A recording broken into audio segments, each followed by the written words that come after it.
하나님 말씀은 시편 78편입니다. 어지럽지 않으셨죠? 왜 그렇게 했느냐 하면은요, 크게 나누면 네 파트로 나눌 수 있을 것 같습니다. 우리가 함께 교독했던 11절까지가 일종의 서론이고, 또 이제 본 메시지는 이 안에 다 들어있습니다. 들어있고, 그 뒤에 이제 나오는 내용들이 광야 백성들의 삶의 모습을 이제 서술을 하고 있고요. 그 다음에 시점으로 봐서는 그 앞에 시점, 애굽에서 10가지 재앙의 내용들을 또 서술을 하고 있습니다. 그렇게 하고 다시 또 광야로 돌아와가지고 사사 시대로 돌아와가지고 역대기 시대로 돌아와가지고 이스라엘의 이제 왕조 시대를 또 이야기를 하고 있습니다. 그 성소가 이제 광야에서 성소가 끓여지고 난 뒤부터의 또 이야기들을 또 서술을 하고 있습니다. 그렇게 하는데 그런 생각을 해봤습니다.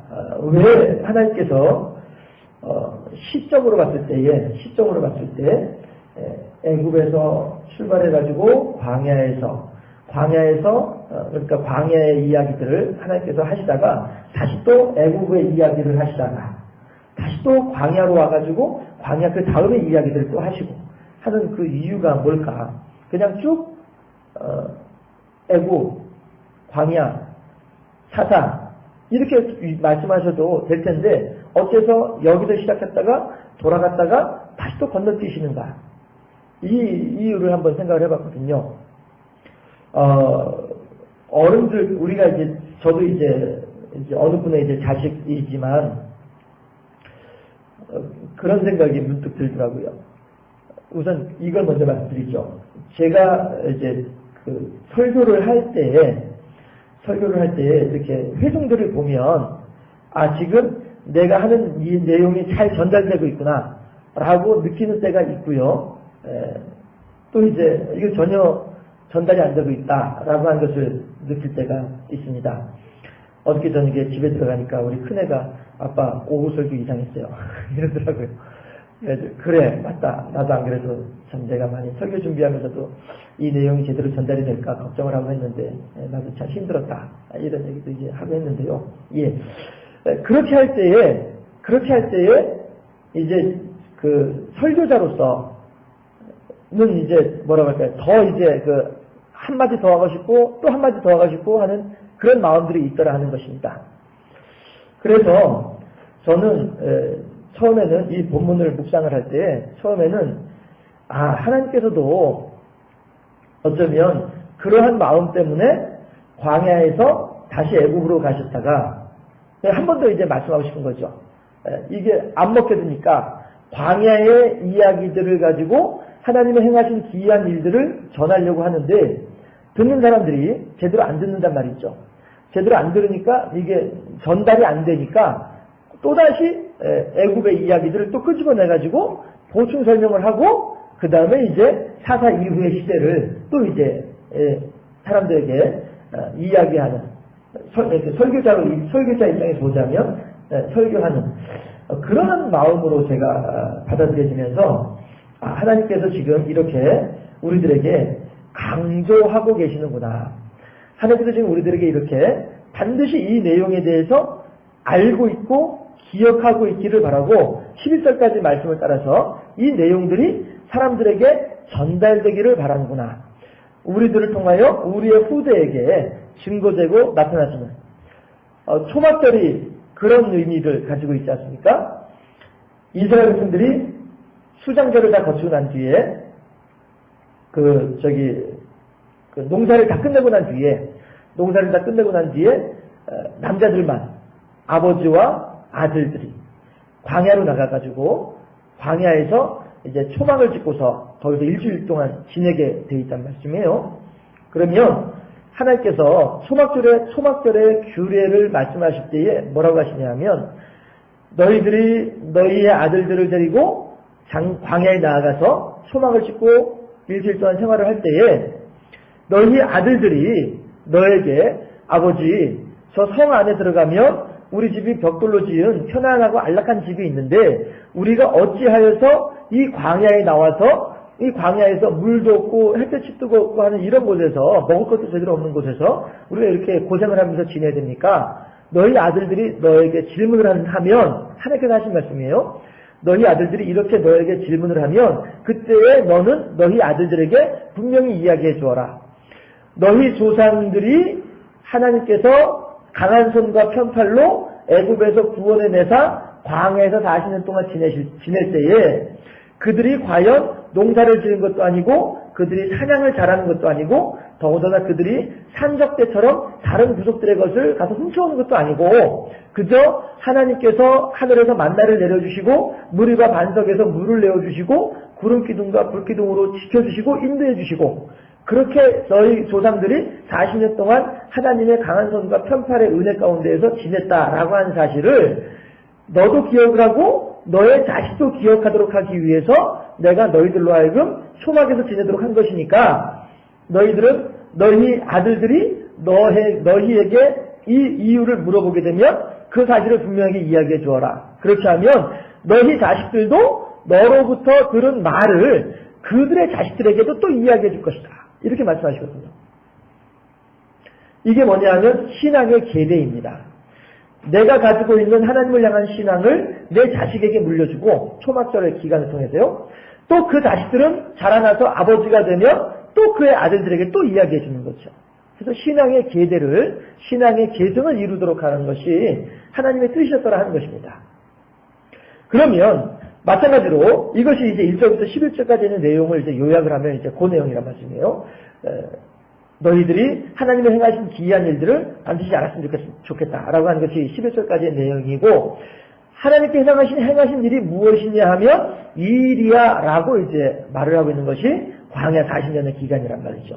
그런데 아삽의 입장에서 하나님의 성령에 볼 때에 성령께서 보실 때에 이제 아삽이 지금 광야의 이야기들을 하면서 듣는 사람들에게 그러므로 하나님의 행하신 일들에 대해서 우리가 꼭 기억을 해야만 할 것이야 라고 하는 중인데 아무리 보더라도 이 말을 잘 안 듣는 것 같아요. 이게 전달이 제대로 안 되는 것 같아요. 그렇게 하니까 아유 참 안타까운 마음에 다시 또 애굽에서 10가지 재앙을 가지고 또 이야기하면서 봐봐 이렇게 하나님께서 이렇게 능력이 많으신 분이야. 하나님께서 이렇게 우리들을 지켜주시고 우리들을 돌봐주시는 분이야. 그러니까 너희들은 어떻게 되겠어? 하나님을 잘 믿어야 되겠지? 하면서 이제 그 성막 이후에 그러니까 광야 후반기 해서 이제 그 정복전쟁 여호수아로 말미암는 정복전쟁과 그 다음에 다사시대와 그 다음에 역대기 왕들의 시대에 대한 이야기를 이제 그 뒤에 또 이제 하는 거죠. 그런데 거기서 나오는 이야기들이 뭐예요? 에브라임은 자기의 역할을 하지 않았더라 하는 거예요. 그리고 하나님께서는 그러했을 때에 요셉도 내치시고 에브라임도 내치시고 그리고 누구를 세워요? 유다를 세우시는 하나님이다 라고 하는 거죠. 그러니까 오늘 시편 78편의 전반적인 내용을 한마디로 정리하자면 하나님께서 이렇게 크게 역사하셨음에도 불구하고 하나님께서 주신 달란트를 제대로 감당하지 않는 에브라임 때문에 하나님은 에브라임을 내치시고 에브라임과 더불어서 요셉도 같이 내치시고 왜냐하면 에브라임의 아버지가 요셉이잖아요. 그렇죠? 그래서 레위가 제사장의 지파로 빠지면서 12 형제들의 단열에서는 빠져나가거든요. 레위가 빠져나가지만 그 빠져나간 그 한 자리를 누가 채우냐 하면 요셉이 에브라임과 므낫세 두 아들을 낳잖아요. 그 에브라임과 므낫세 두 아들을 요셉도 빠지면서 두 아들을 집어넣음으로써 12지파를 만들어낸단 말이에요. 12부족을 만든단 말씀이죠. 해서 에브라임이나 므낫세는 요셉 한 사람에게서 나온 지파이기 때문에 같이 취급을 하는 거예요. 므낫세는 아예 그냥 홍해 들어오기 전부터 그냥 요단 땅에 들어오기 전부터 가나안 땅에 들어오기 전부터 요단 서편에서 그냥 머물러 버리고 해서 아예 가나안 땅에 들어오지도 않으니까 지금 여기서는 아예 므낫세는 치지도 않는 거예요. 그리고 이제 에브라임하고 이제 요셉을 이야기하면서 그들도 내보내고 오늘 본문에 보면은요 그들도 다 내보내버리고 오직 유다 지파 하나만을 택해서 유다 지파로 하여금 이스라엘의 영원한 왕의 자리를 물려받도록 하나님께서 그렇게 하셨더라 이걸 얘기하고 있는 건데 결국에는 하나님께서 우리들이 하나님이 행하신 그 큰 일들을 기억을 하면서 에브라임이요. 하나님께서 에브라임에게 큰 은혜를 주셨단 말이에요. 그런데 므낫세에게도 주셨는데 은혜를 주신 게 뭐냐면 싸움을 잘하는 능력이었어요. 싸움을 잘하는 능력을. 그래서 이 싸움을 잘하는 능력을 가지고 잘 활용을 했으면, 다시 말해서 사람을 죽이는 싸움이 아니라 영적인 싸움을 얘기하는 거죠. 신앙의 싸움을 얘기하는 거죠. 그 하나님을 향한 제대로 된 신앙을 간직하고 있었으면 하나님께서 요셉을 통하여서 에브라임과 므낫세에게 주셨던 그 복들을 그대로 잘 물려받을 수 있을 텐데 이걸 제대로 간수를 하지 못하는 거죠. 그렇게 하니까 하나님께서 그들에게 주었던 촛대를 다시 또 들어서 옮겨가지고 누구에게 주신다고요? 유다에게 주신다는 거죠. 그래서 유다 지파는 어떻게 한다고요? 하나님을 향해서 늘 진실함과 성실함으로 그렇게 하나님을 섬기던 사람이 유다였었잖아요. 아버지를 섬기고 형제들을 돌보는 모습을 볼 때에 그런 것을 충분히 볼 수가 있는데 하나님께서는 유다 지파의 그 점을 높이 타셔서 이제 너희들에게 내가 내 안식처를 삼겠다. 내 촛대를 너희들에게 주겠다. 너와 내가 동행하겠다. 이렇게 이제 말씀하시는 내용이 시편 78편의 내용이다 하는 것입니다. 그래서 결국에는 하나님께서는 이렇게 간절하게 우리들에게 알게 하시고 간곡하게 우리들로 하여금 기억하라라고 말씀하신 분이 하나님이시다는 거죠. 오늘도 우리들을 부르셔가지고 또 말씀해 주시고 잘 못 알아듣는 것 같으니까 한 번 더 말씀하시고 그러면서 너희들이 꼭 알아야 돼. 알았지? 이렇게 하면서 우리들에게 가르쳐 주시는 거예요. 그럼에도 불구하고 이 사명을 제대로 감당하지 못한 에브라임은 요셉은 내가 내쳤지 않느냐. 이제 후반절에 나오는 내용들이요. 그런 내용들이죠. 그렇게 하면서 내가 이제 유다 지파에게 한 번 더 내가 기대를 걸어보고 유다 지파에게 한 번 더 내가 소망을 주어도마. 한번 유다 지파 한번 잘해보자. 이런 내용으로 이제 말씀하신 내용인데 우리들도 마찬가지로 이 시편 78편에서 이 역사의 흐름을 보면서 과연 하나님은 살아계시고 오늘도 우리들에게 만나와 반석의 물로 우리들을 돌봐주시고 인도하시는 구름 기둥과 불 기둥으로 인도하시는 그 하나님. 그러나 끝내 이 중간에 보게 되면 이스라엘 백성들이 중간에 다 죽어나가는 헛된 시간을 보내게 만드시는 그런 내용들이 나오잖아요. 끝내 그 믿음을 하나님에 대한 믿음을 간직하지 아니하고 끝까지 불신앙으로 일관하던 그들은 다 하나님께서 내치시더라.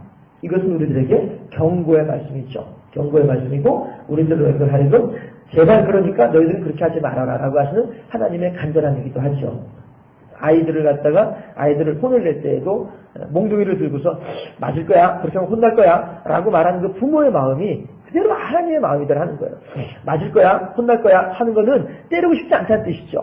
정말로 때리고 싶으면 그런 말도 하지 않고 그냥 하겠죠. 그러나 때리고 싶지 않은데 너희들의 행동을 바꾸지 않으면 어쩔 수 없이 때려야 되는데 나는 때리고 싶지 않으니까 제발 아들아 제발 행동을 좀 바꿔다오. 이렇게 말하는 부모의 부탁이잖아요. 맞을 거야, 때릴 거야 이렇게 하는 게 이 인상 쓰는 것이 이건 때리고 싶지 않다는 뜻이잖아요. 하나님께서 지금 우리들에게 이 말씀하신 이유도 마찬가지로 그러니까 내가 에브라임을 버렸지 않았느냐. 그러니까 제발 너희들은 버리지 않게 해다오. 이걸 얘기하는 거죠.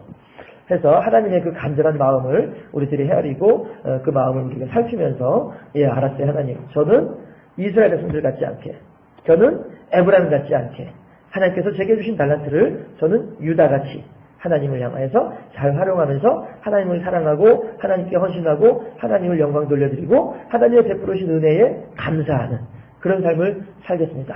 결단할 수 있는 우리 모두가 된다고 한다면 그런 결단을 하는 우리들에게 그런 신앙 고백을 하는 우리들에게 하나님께서는 더 큰 복으로 함께 하시고 더 큰 사랑으로 인도하실 줄로 믿습니다. 이러한 사랑과 하나님의 인도함의 능력을 던져볼 수 있는 복된 삶을 살아가는 우리 모두가 될 수 있기를 주님의 이름으로 축원합니다.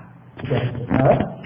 좋으신 아버지 하나님 감사합니다. 하나님께서는 오늘도 우리들을 사랑하시고 오늘도 우리들에게 은혜를 더하기를 기뻐하셔서 신이 불러주시고 시편 78편의 말씀을 통하여 하나님의 은혜를 하나님의 사랑을 하나님의 크신 능력을 우리들에게 한 번 더 말씀하여 주시고 가르쳐 주시는 줄로 믿습니다. 하나님 역사는 도도하게 흐르며 그 역사의 한 줄기에 가운데 우리들이 있사올진데 하나님이시여 애굽에서의 역사 광야에서의 역사, 가나안 땅에서의 역사, 이 모든 역사들은 오늘도 또한 우리들의 삶 가운데 그대로 반복되어지는 줄로 믿습니다. 그때에 이스라엘 백성들과 함께 하셨던 하나님께서 이제 오늘은 우리들과 함께 하실 줄로 믿사오니 그 하나님을 의지하는 가운데 광야 백성들 같이 에브라임 자손들 같이 어리석은 자들 되어지지 말게 하시고 오직 유다와 같이 하나님을 향하여 아름답게 세워지는 우리 모두가 될 수 있도록 하나님이 행하신 기이한 일들에 대하여 하나님께 더욱 크게 감사하고 기뻐하며 감격하며 영광 돌려드릴 수 있는 귀한 믿음의 사람들이 될 수 있도록 우리 모두의 심령을 지켜주시고 붙잡아 주시옵소서. 감사합니다. 영광 받아 주시옵시고 예수 그리스도 이름으로 기도하옵나이다. 아멘.